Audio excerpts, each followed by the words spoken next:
Can't hear you, sir.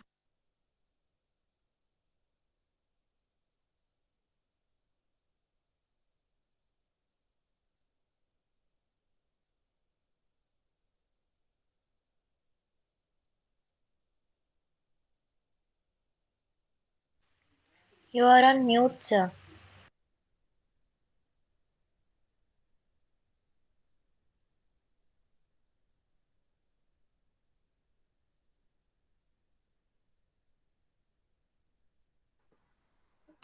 Students, you could tell me.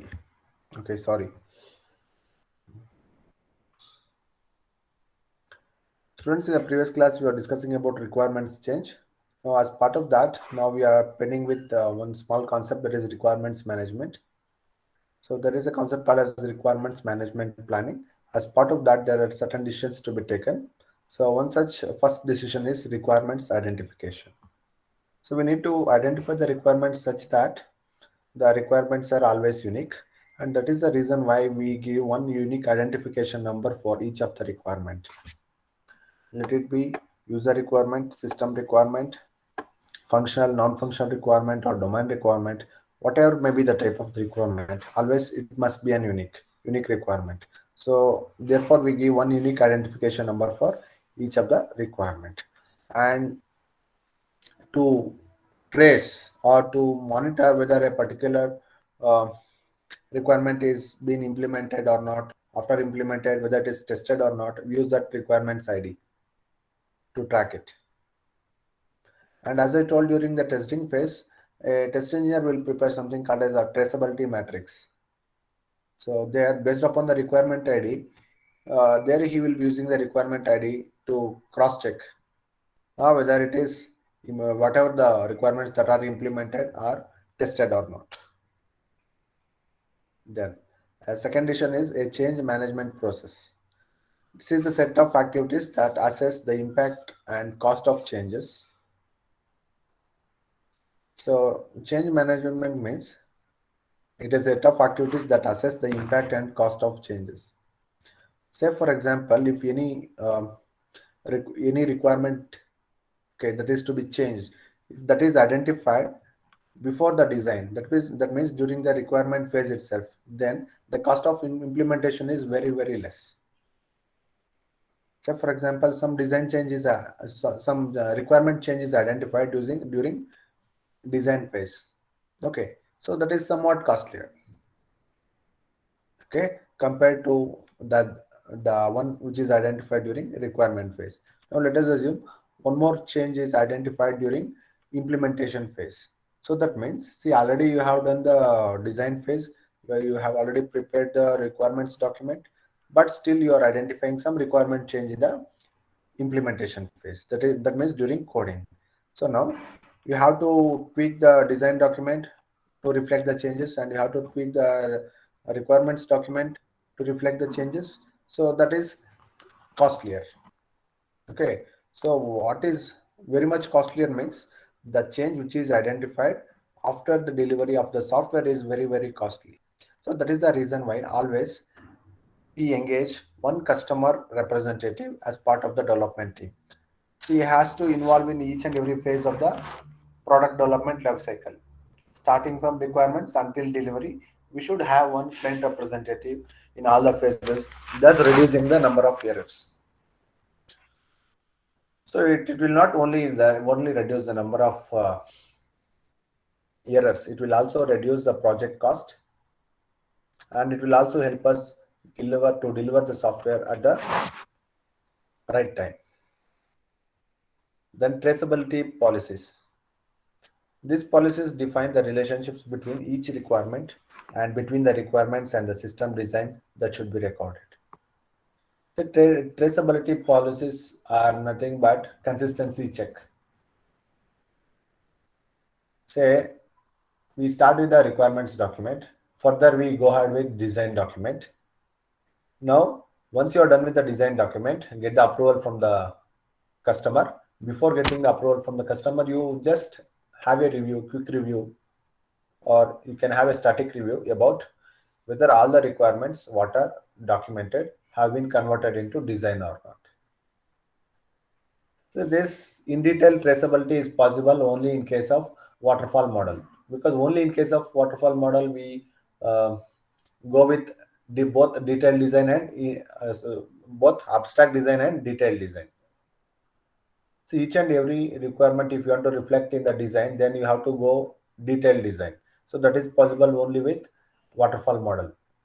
In case if you are going with iterative model, so then upon that, when if you are applying agile methodology, the documentation is minimum, because you concentrate more on conducting meetings with the developers. So instead of wasting the time by having the detailed by designing the detailed design diagrams, you convey orally to the developers what is to be done. Okay, so that is one way of traceability in case of agile methodology.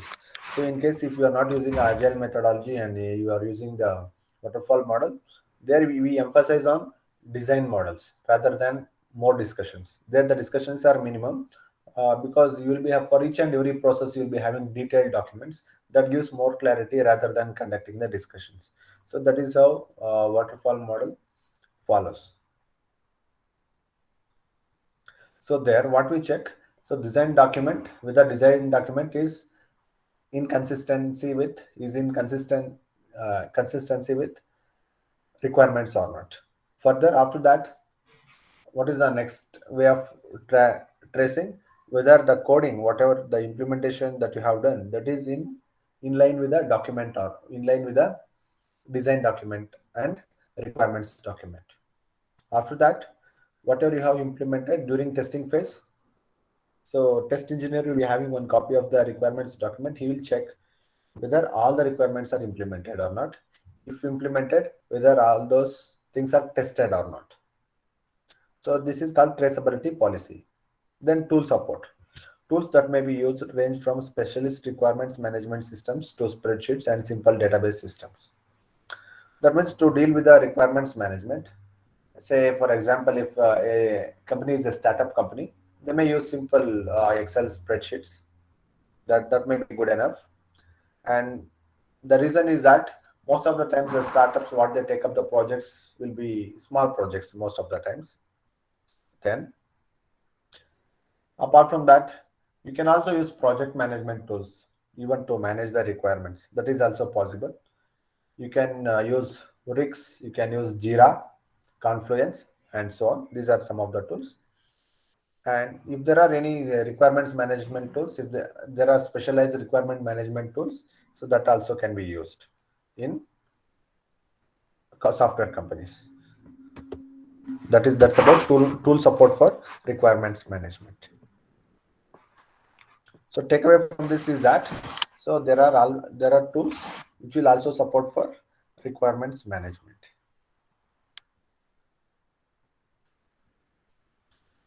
Especially say in case of project management tools, say for example if you are using Jira, say for example your client is suggesting one particular requirement with requirement ID, say for example functional requirement ID 18, so FR 18, so that you are making a change. So in one place, if you are making the change, so that may be assigned to develop to some particular developer. So in his account also that changes will be reflected, and one particular tester will be entitled to test that particular functionality to do the functional testing. So there also that changes will be happening automatically. So that is the usefulness of using the uh, tools. So that is the kind of tool support required for requirements management. Then deciding if a requirements change should be accepted or not. Okay, so problem analysis and change specification. So as part of deciding if a requirements change should be accepted or not, so first the problem should be analyzed, and then we should deal with change specification. During this change, the problem or the change proposal is analyzed to check that it is valid. This analysis is a feedback to the change requester, who may respond with a more specific requirements, change proposal, or decide to withdraw the request. So most of the times, the change request will come from the customer. and not limited only to the customer. See, many times, yes, in the previous class I told, say for example, say I am the software contractor and you are the client. Say most of the times you will be paying the money to me to develop the software, but the end users are different. So you may not be using the system, so it will be used by someone else. That is your clients. Say for example, you are giving a software contract to me to develop on software, and you are paying for me, but that software will be used by your customers. So therefore, they may come up with new set of requirements. That is, the end users may suggest new requirements. So then, so being the owner of the software, you should take a call whether such a feature should be implemented or not. So you analyze the problem. What is the problem? Whether such functionality is to be provided to the end customers or not. If you feel that is okay, then you need to come to the software contractor by making a proposal that in the coming iteration you have to accommodate these changes. So that means it is very important to analyze and to check whether it is a valid change or not. Okay, and you have to come up with specific requirements. So when you go to the customer, when you go to the software contractor, so you should have complete clarity about what requirements are to be reflected in the software. So specific requirements. Then change analysis and costing. The effect of proposed change is assessed using traceability information and general knowledge of the system requirements. Once the analysis is completed, a decision is made whether or not to proceed with the requirements change. See, change analysis and costing. See, you will be telling I need this requirement. So the software contractor, he will analyze. So if at all we need to do this change, okay, how to do that? Because some of the requirements will be having some dependencies. Say if you change somewhere, that will be impacting in some other module. If you do some change in one particular module, that may be having dependency or impact in some other module. So how to accommodate those change? So how many modifications may have to do? What may be the cost incurred? Such analysis is very important. And it comes down to price. Okay, whenever you go to your software contractor, you do these changes. So obviously they'll tell. So to do this change, this much you have to pay. Okay, so that is change and costing. Then change implementation. So when the new change implementation is nothing but doing modifications and reflecting new requirements in the software system. That is change implementation. So the requirements document and where necessary, the system design and implementation are modified. This is very, very important. Change implementation is a process where you may have to do changes to the requirements document, design document, then finally the source code, that is implementation. All these things are modified. Ideally, the document should be organized so that changes can be easily implemented. So when the requirements document is modified, so as per that, design document also can be modified. Then finally the source code. So that is the process. So it should go in the same sequence. First change the requirements document, then do the changes for the design document, then the source code. Now look at the diagram, which this diagram depicts the process involved in requirements change management. First, the we consider the identified problem, then problem analysis and change specification. So whatever we studied here, the first step, problem analysis and change specification. As part of that here, so the client will propose what is the change to be done. So then here, so first we have to analyze the problem and we have to specify the changes in the requirements document after analyzing. Okay, then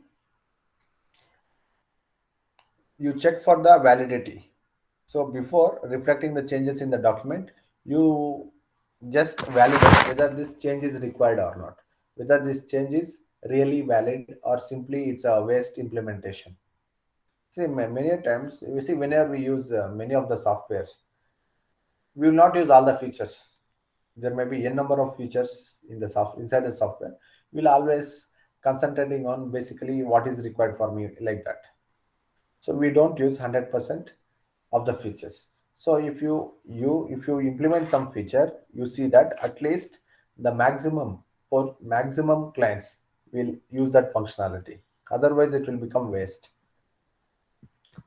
In case if it is costing too much to implement and very few are using the feature, so then we need to take a call whether to, by consulting the customer, whether to implement such a requirement or not. That is change analysis and costing.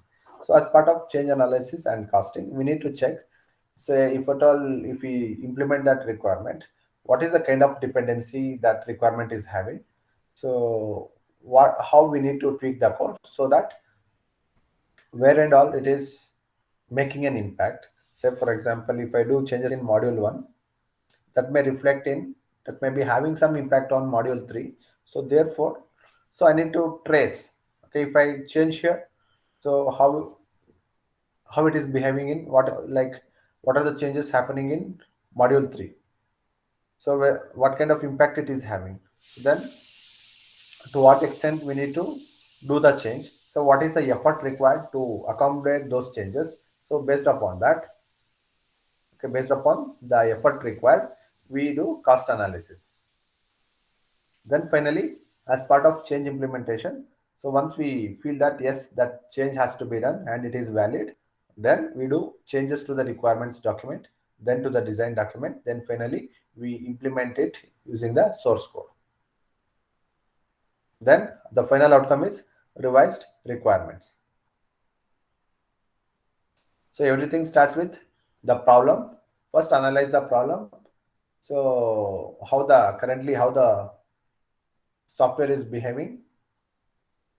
So then what are the requirements suggested by client or the end users. Then check whether it is really much needed requirement or not. So then validate, so whether it's a valid requirement, so whether it is required for more number of users or the customers, then you convince that to the software contractor. Then he will analyze what kind of changes to be done, so to the source code. So what is the effort required, what kind of dependency it is having. So based upon that, he will tell you how much it will cost to accommodate that thing. So then once you agree to pay that much of amount, then you will do the change implementation. So to do change implementation, you do changes in the SRS document, then to the design document, then finally to source code, and he will implement. So the final outcome is revised requirements. Now let us see what are the key points from complete chapter. So from this complete chapter, the key points are requirements for a software system, set out what the system should do and define constraints and implement. When we look at any software system, it should set out what the system should do. It should clearly tell us what the software is going to do and under what constraints the software system should operate. Okay, and then how to implement it. Then functional requirements are the statements of the services that the must provide or are descriptions of how some components must be carried out. Say functional requirements will tell us, say if in case of some functionalities, how this functionality should behave, how it should be implemented. So that it will be understandable to the end user. So that information it will give. So in what manner you have to implement. Say for example, so before using the software, so each user should be authenticated. So that means by entering the username password, uh, you will allow the users into the portal. So that is one way of, so that is one of the constraint. Okay, so like that. Then another thing, functional requirements are nothing but the features that are that okay that are made available to the end users. Say for example, login mechanism, that is one functionality. Download option, that is one functionality. Form filling, that is one functionality. Okay, like that. So those are all functionalities. The non-functional requirements often constrain the system being developed and the development process being used. See, sometimes non-functional requirements, it will put constraints on the system being developed and the development process being used. See, because there are various types of non-functional requirements. There are regulatory requirements, okay, legal requirements. So there are security requirements, isn't it? There are environmental requirements. So that is the reason why sometimes it may put constraints on the software being developed and the process being used. Then they often relate to the emergent properties of the system and therefore apply to the system as a whole. So therefore, so this is very important in case of non-functional requirements. They often related to emergent properties. So when I say emergent properties, those are the properties which can be tested. It's nothing but the system behavior. So that can be assessed only after complete system integration. So it can be assessed only after integrating the complete system. And the requirements engineering process is an iterative process that includes requirements, elicitation, specification, and validation. So these three are the mandatory activities in requirements engineering: requirements elicitation, specification, and validation. As part of requirements elicitation, we try to discover if there are any new requirements. So one such exercise is ethnography. Specification. So specification documenting user requirements, system requirements, domain requirements. Then finally validating. So whether whatever the requirements documented are valid or not, they are complete or not. Okay, that is validation. Requirements elicitation is an iterative process that can be represented as a spiral of activities that we saw. So spiral model for requirements elicitation, requirements discovery, requirements classification and organization, negotiation and requirements documentation. So when I say requirements elicitation, it contains discovering the requirements, classifying the requirements, then further organizing and negotiation. So if you do all those things, then we have a final requirements document. You can use a range of techniques for requirements elicitation, including interviews and ethnography. For requirements elicitation, you can use interviews, you can conduct interviews, or you can conduct a study, which we call as ethnography. And you should know to what kind of projects you need to conduct ethnography. Say, for example, you're developing a software to a particular community. Yes, then you can do ethnographic study. And if you are doing a project which will be used by the common public, then also, yes, you can conduct the ethnography. Now, say, for example, you are doing some internal tool. So then within the organization, so then ethnography is not required. Okay. So then when you are developing a software for a single user, so then also ethnography is not required. So therefore, you need to understand when ethnography is required and when it is not required, and the complete process of ethnography. So most of the times, it's a mandatory question in each and every question. User stories and scenarios may be used to facilitate discussions in case of ethnography. And requirement specification is a process of formally documenting the user and system requirements and creating a software requirements document. So requirement specification means formally we document user and system requirements and creating a software requirements document. Software requirements document is an agreed statement of the system requirements, which should be organized so that both system customers and system developers can use it. So it is usable for both system developers as well as customers. Requirements validation is a process of checking the requirements for its validity, consistency, completeness, realism, and verifiability. See, realism means say that if the requirement is 100% implementable, so then we assume that it is a real requirement. Okay, then verifiability means, see, each requirement must be verifiable, otherwise we don't consider it as a requirement itself. Okay, say domain requirements, let it be domain requirement, it is verifiable. Say for example, preparing profit and loss account. Say for example, you are doing one banking project. So one requirement is knowledge of profit, preparing the profit and loss account. So as part of, you are bound to know what is credit, what is debit, and what entries should be put under credit, what are entries should be put under debit, and you should have knowledge about the income tax deductions and so on. So unless you have, so you cannot prepare profit and loss account statement, isn't it? So even that is verifiable.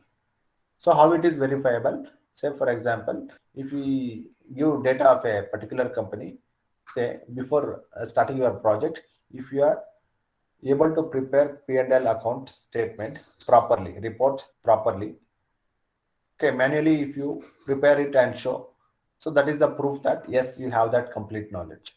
Otherwise you don't have that knowledge. So just like see, when we study that financial management subject, so when your teacher gives you the problem and the data, so you are supposed to prepare that report.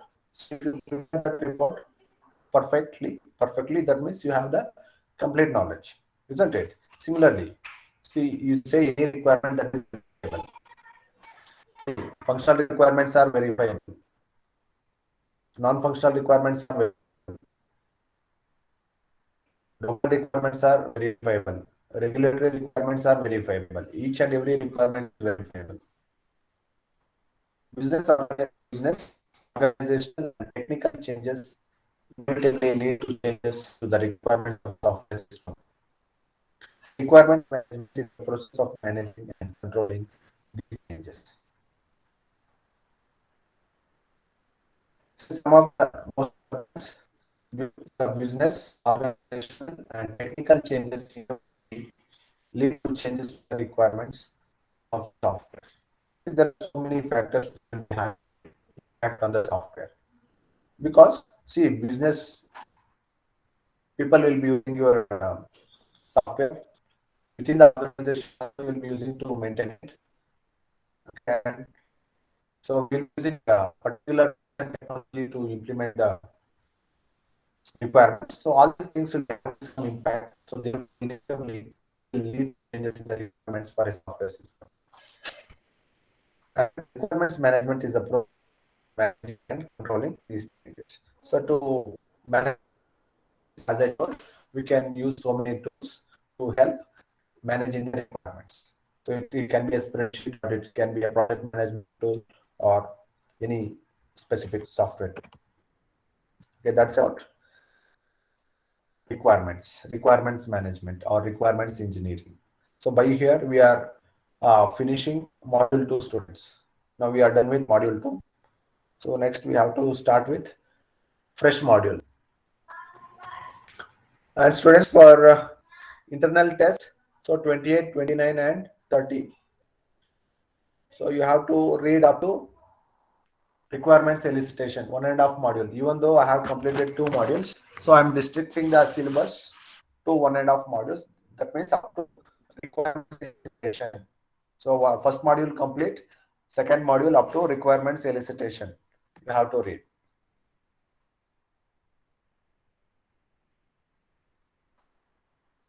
Okay. So students, anything you want to ask? Have I sent the PPTs to you? Have I sent this chapter PPT to you?